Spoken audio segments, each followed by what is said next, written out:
Hello दोस्तों, आइए बात करेंगे इस वीडियो के अंदर। भारत के अंदर 7 ऐसे राज्य है जहां पर सबसे ज्यादा मुस्लिम आबादी है, लेकिन उन सातों के सातों राज्य में एएमएम चुनाव नहीं लड़ रही है। इस चीज की घोषणा जो है एमआईएम के सदर असदुद्दीन ओवैसी ने कर दिया है। तो वो कौन कौन से राज्य है? 7 राज्य जहां पर जो है चुनाव लड़ेंगे, और उन्हीं में से कुछ ऐसे राज्य है भारत के जहां पर एमआईएम चुनाव नहीं लड़ेंगे। लेकिन मुसलमानों की आबादी देखकर आप कहेंगे कि यार यहाँ तो चुनाव लड़ना ही चाहिए था। चलिए शुरू करते हैं दोस्तों। जो नए हैं बराए मेहरबानी चैनल को जरूर सब्सक्राइब करें और वीडियो को जरूर लाइक करें। सबसे ज्यादा अगर भारत में आबादी है किसी राज्य में है तो वो है उत्तर प्रदेश। 2011 के जनगणना के हिसाब से सबसे ज्यादा आबादी मुसलमानों की जो है वो उत्तर प्रदेश है। और यहाँ पर उत्तर प्रदेश के अंदर अगर मुसलमानों की जनसंख्या की बात की जाए तो 3.84 करोड़, लगभग जो है 4 करोड़ के आसपास 2011 की जनगणना के हिसाब से। अभी तो ये आंकड़े और भी ज्यादा हो गए होंगे। तो कम कह सकते हैं कि 4 करोड़ मुसलमानों की आबादी है उत्तर प्रदेश के अंदर। हालांकि उत्तर प्रदेश एक बड़ा राज्य है, लेकिन वहां पर एएमएम ने जो है विधानसभा चुनाव लड़ा था 2017 के अंदर, कामयाबी नहीं हुई। 2022 के अंदर भी चुनाव लड़ा उत्तर प्रदेश के अंदर, वहां पर भी उसके अंदर भी कामयाबी नहीं हुई। लेकिन वहां पर जो निकाय चुनाव हुआ था उत्तर प्रदेश के अंदर, वहां पर 85 से ज्यादा सीटों पर जीत हासिल करके जो है एमआईएम ने जो है अपना परचम जरूर बुलंद किया था। और ये घोषणा कर दिया था कि भाई हम आने वाले हर चुनाव यहाँ लड़ेंगे। और घोषणा ये भी हो गया है उत्तर प्रदेश के अंदर कि 20 सीट पर जो है लोकसभा सीट पर अपना उम्मीदवार उतारेंगे, यानी चुनाव लड़ेंगे एमआईएम की पार्टी। तो इसके अलावा उत्तर प्रदेश के बाद अगर बात की जाए जहाँ पर सबसे ज्यादा मुसलमानों की आबादी है वो है पश्चिम बंगाल। पश्चिम बंगाल के अंदर अगर मुसलमानों के आंकड़े की अगर बात की जाए तो लगभग 2.5 करोड़, 2.46 करोड़, 2.46 करोड़ जो है वहां पर मुसलमानों की आबादी है पश्चिम बंगाल के अंदर। पश्चिम बंगाल के अंदर भी एमआईएम ने ये घोषणा किया था कि हम यहाँ पर चुनाव लड़ेंगे, और चुनाव लड़े भी थे। 7 सीट पर वो अपना उम्मीदवार उतारे भी थे पिछले विधानसभा चुनाव के अंदर बंगाल के अंदर, लेकिन अच्छा प्रदर्शन नहीं कर पाए। एक भी सीट पर इनकी जीत नहीं हुई। अभी हाल ही में वहां पर जो है निकाय चुनाव हुआ था, और वहां पर एमआईएम ने अपना खाता खोलकर इतिहास रच दिया था। पांव जमाने की जो है पूरी कोशिश कर ली थी, और उसके बाद ये घोषणा किया था कि आने वाले चुनाव में भी हम हिस्सा लेते रहेंगे। अब ये देखना है कि लोकसभा चुनाव वहां से बंगाल से चुनाव लड़ते या नहीं लड़ते हैं। एमआईएम पार्टी तो अभी तक घोषणा नहीं किया है, लेकिन इतना घोषणा किया है कि हमने पैर जमाने की कोशिश की है, हमारे कुछ उम्मीदवार जीते हैं निकाय चुनाव में, और आने वाले वक्त में भी हम चुनाव लड़ते रहेंगे। इसके अलावा पश्चिम बंगाल की अगर बात की जाए, उसके बाद की अगर बात की जाए तो वो है बिहार, जहाँ पर एमआईएम चुनाव लड़ती आ रही है 2015 से, और आगे भी लड़ती रहेंगी बिहार के अंदर। और यहाँ पर अगर मुसलमानों की अगर बात की जाए, आंकड़े की अगर बात की जाए तो 2.25 करोड़, 1.75 करोड़ यहाँ पर मुसलमानों की आबादी है बिहार के अंदर। और 2015 के अंदर जब चुनाव लड़ा था तो एक भी सीट पर कामयाबी नहीं हासिल हुई थी एमआईएम पार्टी को, और इनका मनोबल जो है 5 सीट पर हालांकि चुनाव लड़ा था, और वो 5 के 5 सीट जो था सीमांचल एरिया से थे।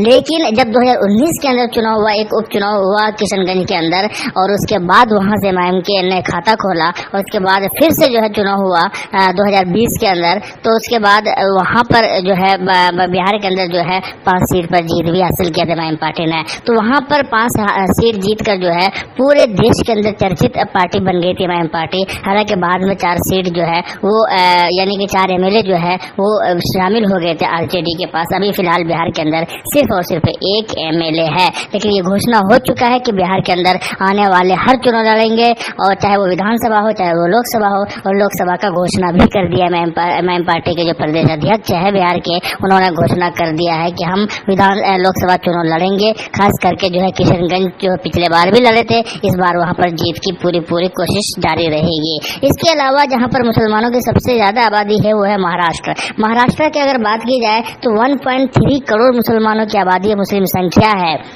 और ये संख्या बहुत कुछ बयां करता है। यहाँ पर अगर बात की जाए तो एमआईएम पार्टी के 2 एमएलए है अभी, और साथ के साथ 1 एमपी है वहाँ पर महाराष्ट्र की अगर बात की जाए, और साथ के साथ निकाय और वार्ड और बहुत सारे छोटे लेवल पर जो चुनाव होते हैं उसके अंदर भी बहुत सारी सीटों पर जीत रखे हैं इन्होंने, और आने वाले चुनाव में भी ये भाग लेंगे। तो महाराष्ट्र के अंदर तो लगातार चुनाव लड़ रहे हैं, जीत भी रहे हैं, सफल भी हो रहे हैं, लेकिन जो है एक बहुत बड़े मात्रा में जो जीत चाहिए है MLA के तौर पर वो शायद अभी जो है थोड़ा सा जो है अभी इंतजार करना पड़ेगा एमआईएम पार्टी को। तो आने वाले वक्त में देखेंगे कि किस हिसाब से वहाँ पर अपना रणनीति तैयार करते हैं। इसके बाद हम बात करते हैं जहाँ पर मुसलमानों की सबसे आबादी ज्यादा है लेकिन वहाँ पर चुनाव नहीं लड़ रहे हैं। हम बात कर रहे हैं असम की। असम की अगर बात की जाए तो 2011 की जनगणना के हिसाब से असम के अंदर मुसलमानों की जनसंख्या 1.06 करोड़ है। तो ये भी बहुत ज्यादा है। हालांकि अब तो ये आंकड़े बढ़ गए होंगे असम के अंदर,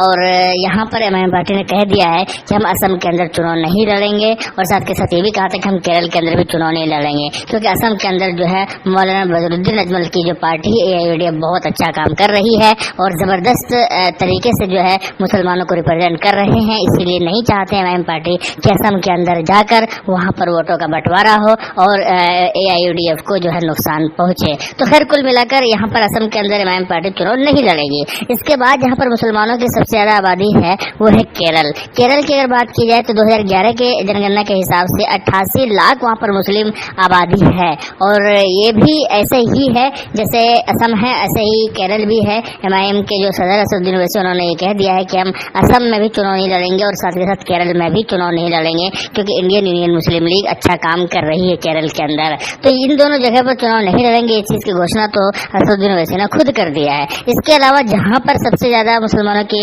आबादी है वो है जम्मू कश्मीर। जम्मू कश्मीर की अगर बात की जाए तो पूरे देश के अंदर मुस्लिम आबादी के हिसाब से 7वें नंबर पर आते हैं, और 85.67 लाख वहाँ पर जो है 2011 की जनगणना के हिसाब से जनसंख्या है मुसलमानों की। लेकिन यहाँ पर भी जो है कि अब एमआईएम पार्टी ने ऐसा कोई घोषणा नहीं किया है कि चुनाव लड़ेंगे या नहीं लड़ेंगे, इस चीज के ऊपर भी कोई घोषणा नहीं किया है। जैसे कि केरल के अंदर या असम के अंदर यहाँ पर घोषणा कर चुका है, तो जम्मू कश्मीर के बारे में अभी तक ऑफिशियली कोई घोषणा हुआ नहीं है कि आने वाले वक्त में वहाँ चुनाव लड़ेंगे या नहीं लड़ेंगे। तो कुल मिलाकर जो ये 7 राज्य जहाँ पर मुसलमानों की बहुत बड़ी संख्या है, उनमें से जो है महाराष्ट्र में एमआईएम पार्टी चुनाव लड़ती है, उनमें से जो है बिहार है जो एमआईएम पार्टी चुनाव लड़ती है, उनमें से जो है कोलकाता बंगाल है जहाँ पर एमआईएम पार्टी चुनाव लड़ती है, उनमें से जो है महाराष्ट्र है जहाँ पर एमआईएम पार्टी चुनाव लड़ती है। लेकिन असम के अंदर, केरल के अंदर और जम्मू कश्मीर के अंदर जो है एमआईएम पार्टी ने अभी तक किसी भी तरह कोई घोषणा नहीं किया है असम और केरल के अंदर तो चुनाव लड़ेंगे ही नहीं।